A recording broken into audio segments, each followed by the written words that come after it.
All right, so we've spent a lot of time on arithmetic, a little bit of time on terminology, and then a little bit more arithmetic, but now let's get into some actual physics.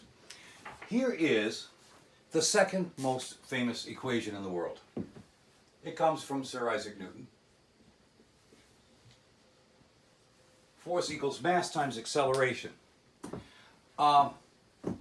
Pretty simple little formula, but you know, you could almost teach an entire course for a semester just on everything that that little formula has to say. And in a sense, that's kind of what we're doing. We'll start with this idea here. Mass. Now, recall that we define mass as a quantity of material, a measure of inertia, and stuff. Well, where does this come from? Well, it goes right down to an atomic level. We need to understand, just in broad terms, how atoms work in order to understand some of this other stuff. So we'll start with the simplest atom in the world, a hydrogen atom. It's made of a single proton in the nucleus. And classically, we talk about the electron as this object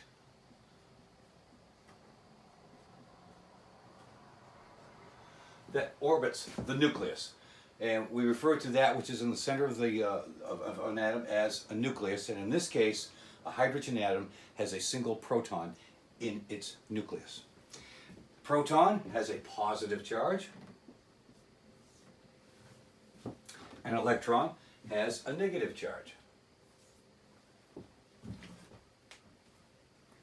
Hydrogen is the simplest of all atoms, and it is the most common element in the universe. So write that in there.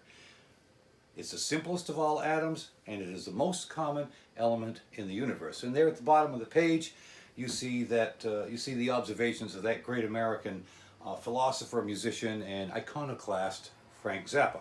So yes, welcome to college. Now, to compare the hydrogen atom with other atoms, we'll go to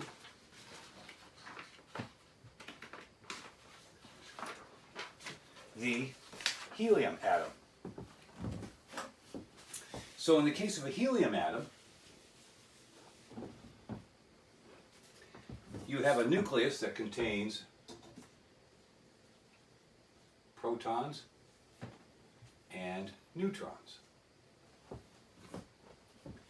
And so the overall structure, recall, is called a nucleus.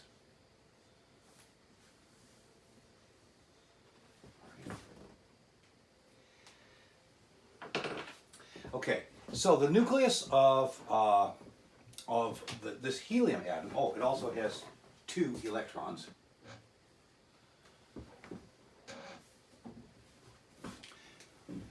It contains protons and neutrons, and it accounts for over 99% of an atom's mass. Now, what I neglected to point out on the first page, and so we'll go back to that, on page 31, what you also need to know is that a proton has roughly 2,000 times the mass of an electron. So that's important to remember. So a proton has roughly 2,000 times the mass of an electron. And back to the helium atom, the nucleus contains protons and neutrons, accounts for over 99% of the atom's mass. Neutrons have slightly more mass than a proton, slightly more mass, and so they also have approximately 2,000 times the mass of an electron. Neutrons have a neutral charge. By volume, an atom is over 99% empty space. That's important to remember also.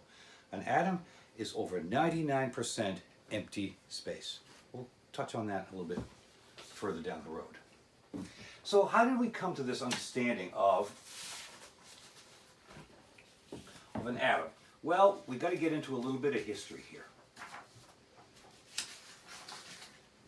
So on page 33,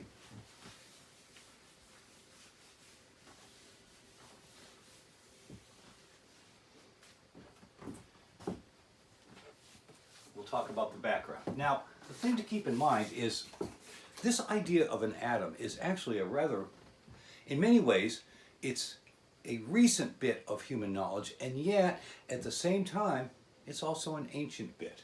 So that gets us to this fellow here, Democritus.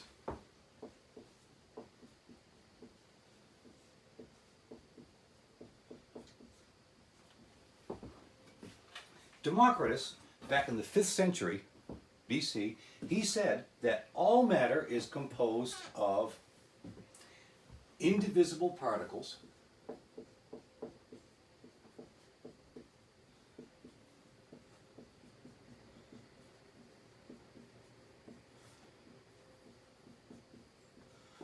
called atoms.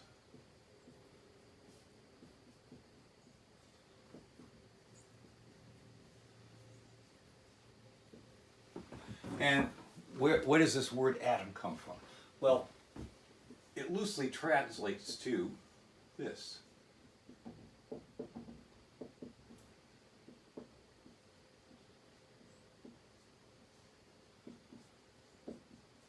Uncuttable. The rationale was that if you take a big rock and you smash it up, you get a bunch of smaller rocks. You pick up one of those smaller rocks, smash it up, and now you get some pebbles.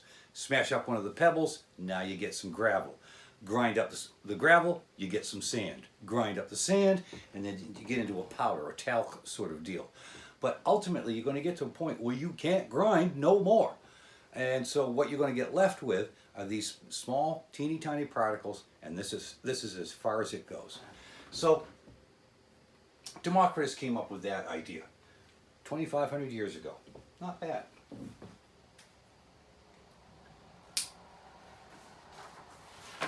But there this idea sat literally for millennia.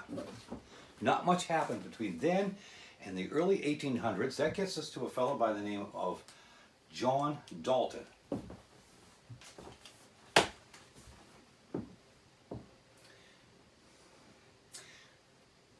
John Dalton came up with the idea that an atom was a solid sphere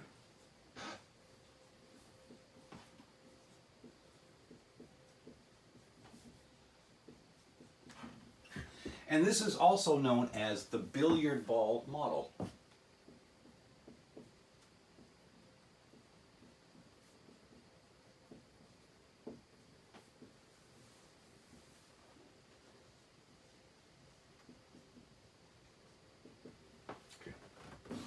He came up with some other ideas.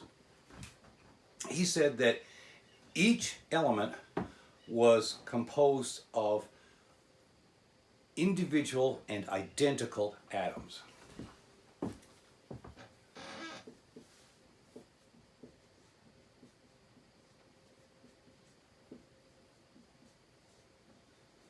In other words, if you had a sample of copper, what Dalton is saying is that all the atoms in that sample of copper would be identical, copper atoms. He said that different atoms are composed of different atoms.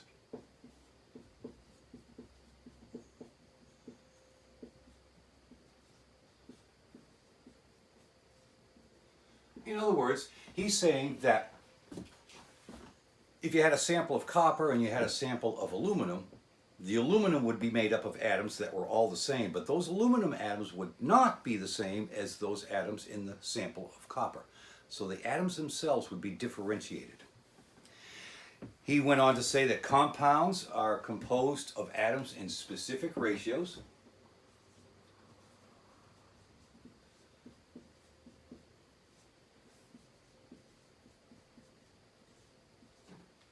All right, well, yeah. If you have 2 parts hydrogen, 1 part oxygen, what you got? Water. So that would be a specific ratio. Now, this might seem like no-brainer, duh kind of stuff as we look at it now, but remember, this back then, this is the beginning of chemistry as we understand chemistry. Prior to that time, there was such a thing known as alchemy. You may have heard of it. Turning lead into gold was one of its goals. Well, you can't do that. But you needed to have an understanding of chemistry and atomic makeup to come to that conclusion. We didn't have that until starting here in the early 1800s. Okay. He said that chemical reactions are rearrangements of atoms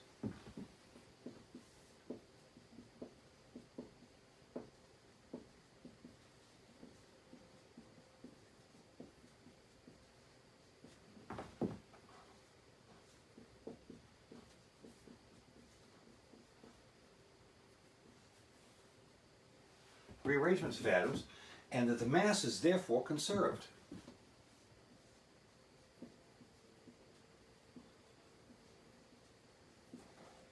Normally at this point in class, I'll grab a piece of paper and I'll pull out my handy Zippo lighter and I'll burn the piece of paper in the class, just to illustrate the point. The point I'm trying to get at is all the atoms that, that were in that burning paper still exist. They haven't gone anywhere. They've just been rearranged like Lego pieces. So chemical reactions do not destroy matter. They just rearrange it. That's all that's going on here. So there we sat, and as time went on, began the development of the periodic table, which any number of you probably suffered with in high school. We get up to J.J. Thomson in 1897.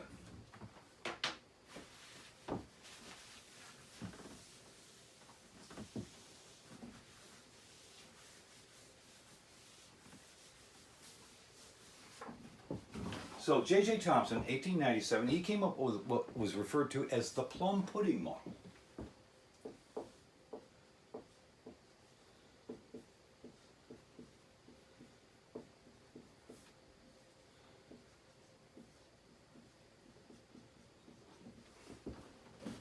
He said that an atom was a sphere of diffuse positive electricity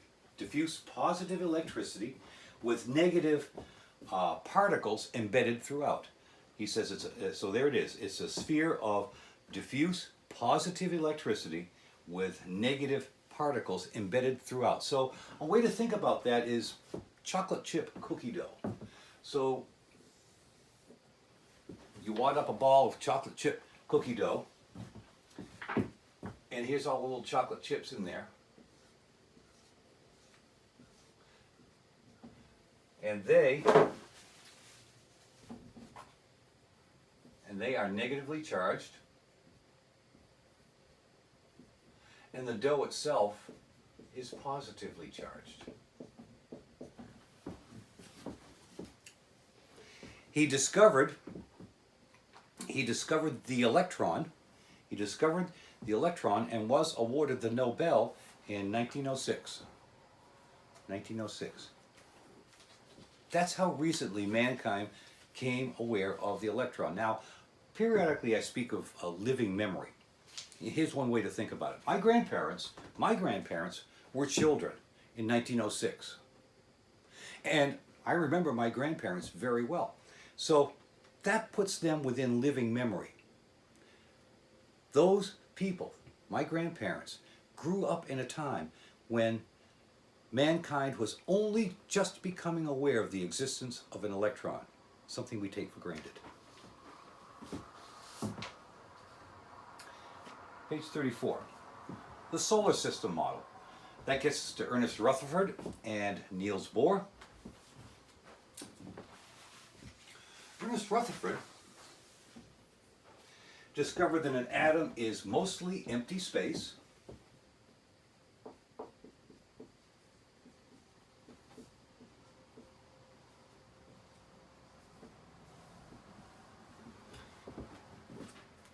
with a dense, positively charged nucleus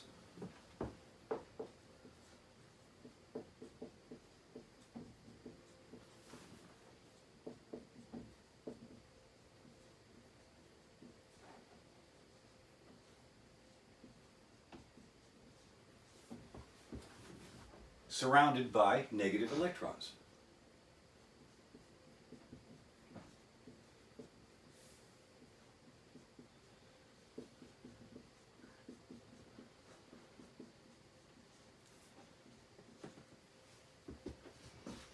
All right, so how did he do that?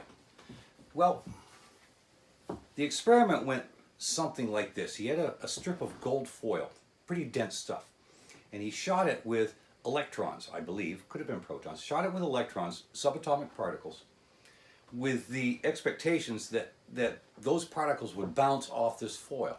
And instead, they zipped right through it as if the gold foil wasn't even there.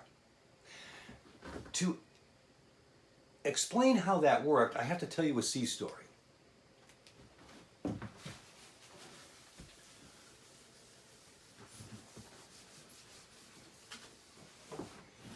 And I may as well tell you now, you need to understand the difference between a fairy tale and a sea story. A fairy tale begins with the words, once upon a time. Whereas a sea story begins with the words, now this is no shit. So here's my sea story. I'm fresh out of flight school. I'm about as rookie as it gets. And I report to my first squadron. Now my squadron flew an aircraft with 4 large turboprop engines, P-3 Orion.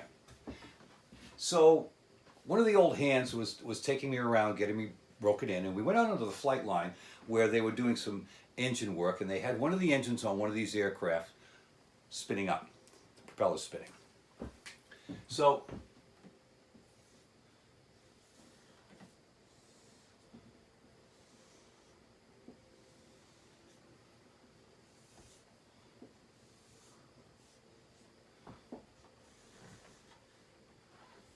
here's this big 4-bladed propeller spinning around in a blur, and we're standing in front watching it, and he reached into his coat pocket and he pulled out this orange that he'd swiped from the chow hall that morning, and he says, okay, watch this. And he wound up like a major league pitcher and shot that orange into the spinning propeller, and I'm thinking to myself, well, here we go, instant orange juice. The orange went right through and to get it without a mark on it. Well, what's going on here? And he said, well, think about it. And then I got the aha. Yes, you don't want to be walking through a spinning propeller. That is true. But if you shoot something through fast enough, yes, here are the blades of the prop right along in here. That is true. But what is all this in here? That's all empty space. And so he just played the odds. The odds were very much in favor of that orange hitting the empty space part rather than the blade part, and he won. That's kind of what happened when Rutherford was shooting into atoms. You got these little teeny tiny electrons orbiting the nucleus. Yes, that's true. But when you consider the overall surface area of that atom, most of that surface area ain't got an electron in it. And that's how they were able to zip through.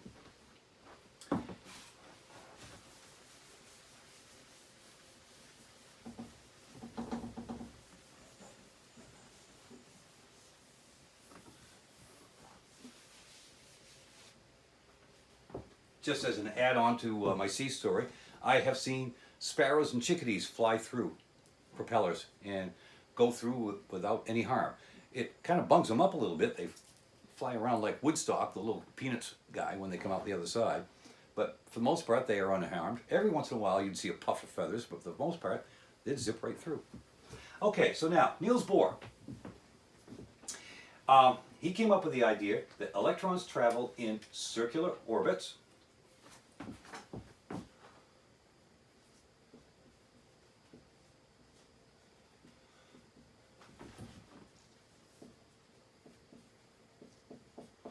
And that only certain orbits are allowed.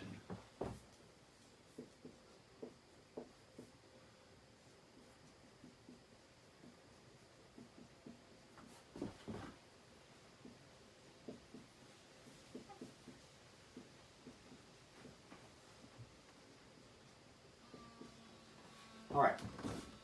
And we give him credit for what we call the modern model of the atom.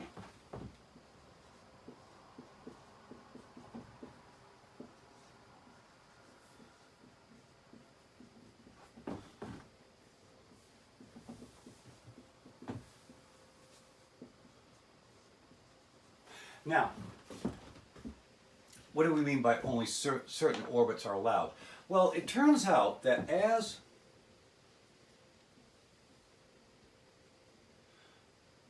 electrons orbit a nucleus,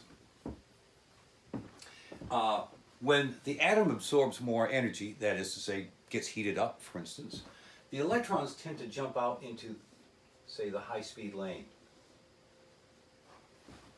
But they still have to stay within these lanes, and eventually it'll drop back to the slow-speed lane. It's kind of like being on a highway, a 6-lane highway, 6 lanes going north, 6 lanes going south, and you got guardrails. So you can certainly pick which lane you want to travel in, that is true. But you can't go past the guardrails, or at least you're not supposed to. And that's what Niels Bohr is basically saying, how atoms behave as they orbit the nucleus of an atom. Okay. Now, when we say the modern model of the atom, we tend to think of something kind of like this. We've seen depictions of atoms like so. That is a convenient abstraction. It's not entirely accurate, but it's something that we use it to get by. But even that is not entirely accurate. And that gets us to the next idea, the electron cloud model.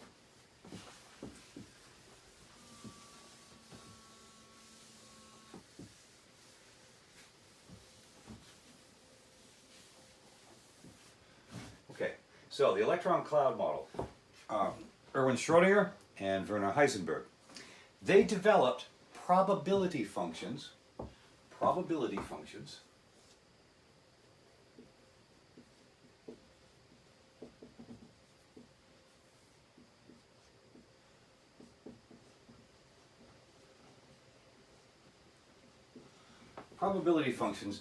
to determine regions or clouds in which particles or electrons are most likely to be found.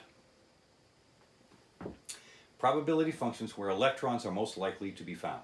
Heisenberg developed the uncertainty principle, which began with this idea that it's impossible to predict the location of a single electron. Now I'm going to come back to that here in a few minutes, but I want to finish the page. Then we'll press on and we'll get to James Chadwick, 1932, a British experimental physicist credited with discovering the neutron.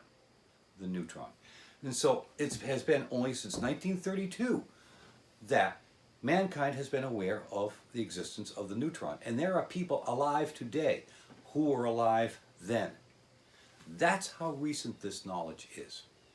So back to this idea of the electron cloud model. This is the beginning of quantum physics, the physics of that which occurs at a subatomic level. So I'm going to redraw my hydrogen atom to illustrate the point.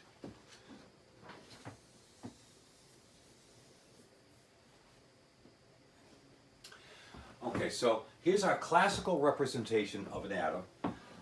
We've got the proton in the middle, and we've got the electron. This is a hydrogen atom, and we have the electron going around and around and around. Well, I'm going to take out this section of the electron's pathway and replace it with what I'll call my reality screen to show you what's really going on.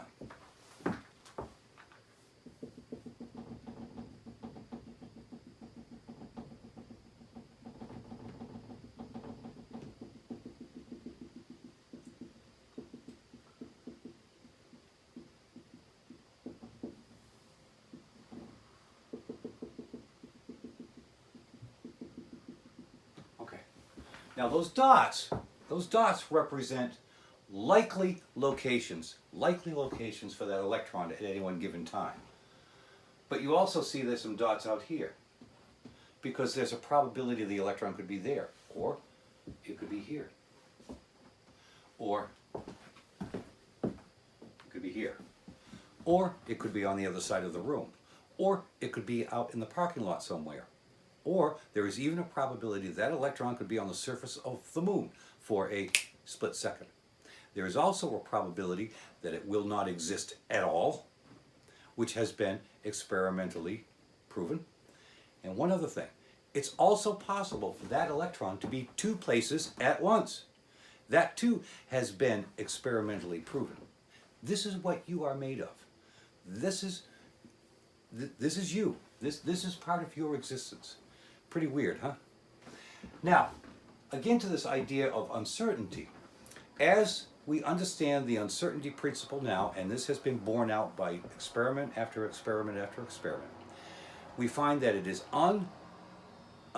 impossible to simultaneously determine the location and movement of a subatomic particle at any one time. If you want to nail down its location, you can do that, but you've got zero idea of what it's doing, how it's moving. If you want to nail down its movement, you can do that, but you're going to have zero idea of its location.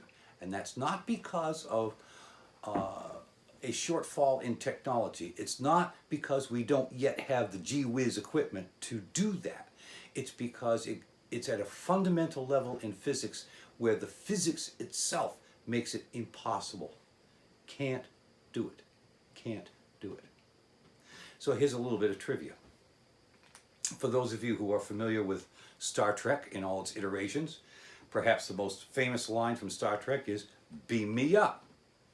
What are we talking about? Well, we're talking about the transporter beam, whereby an object or a person is disassembled down to the atomic level and then reassembled elsewhere.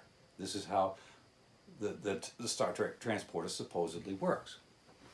And the reason that they did that in the original series back in the 60s was because of budget.